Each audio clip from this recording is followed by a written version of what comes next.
আপনারা শুনছেন কালো রাত 24।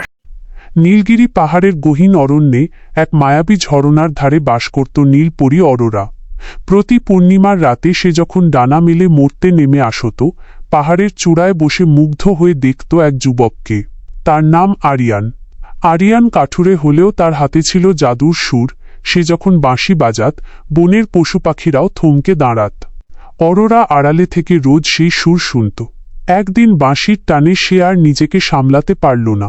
পরীর রূপ লুকিয়ে এক সাধারণ পাহাড়ি মেয়ের বেশে আরিয়ানের সামনে গিয়ে দাঁড়াল। তাদের পরিচয় হল, কথা হল। আরিয়ানের সরলতা আর পাহাড়ের প্রতি তার ভালোবাসা দেখে অরোরা নিজের অজান্তেই তার প্রেমে পড়ে গেল। অরোরা ভুলেই গিয়েছিল যে সে মর্ত্যের কেউ নয়, কিন্তু স্বর্গের নিয়ম বড় কঠিন। পরীদের রানী অরোরার এই প্রেমের কথা জেনে গেলেন। তিনি ক্রুদ্ধ হয়ে অরোরাকে ডেকে বললেন, মানুষের আয়ু ক্ষণস্থায়ী, আর তোমার অমরত্ব। যদি তুমি তার সাথে থাকতে চাও, তবে তোমাকে চিরতরে তোমার ডানা এবং জাদুশক্তি বিসর্জন দিতে হবে।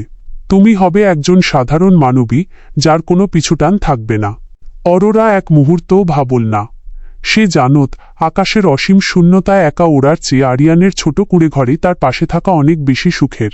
পূর্ণিমার আলো এসে তার নীল ডানা দুটি বিসর্জন দিল।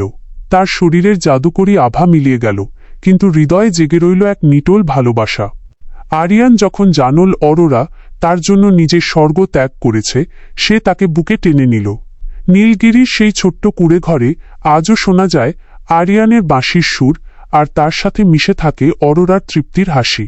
তাদের ভালোবাসা প্রমাণ করল যে ত্যাগের মাধ্যমেই সত্যিকারের প্রেম পূর্ণতা পায়।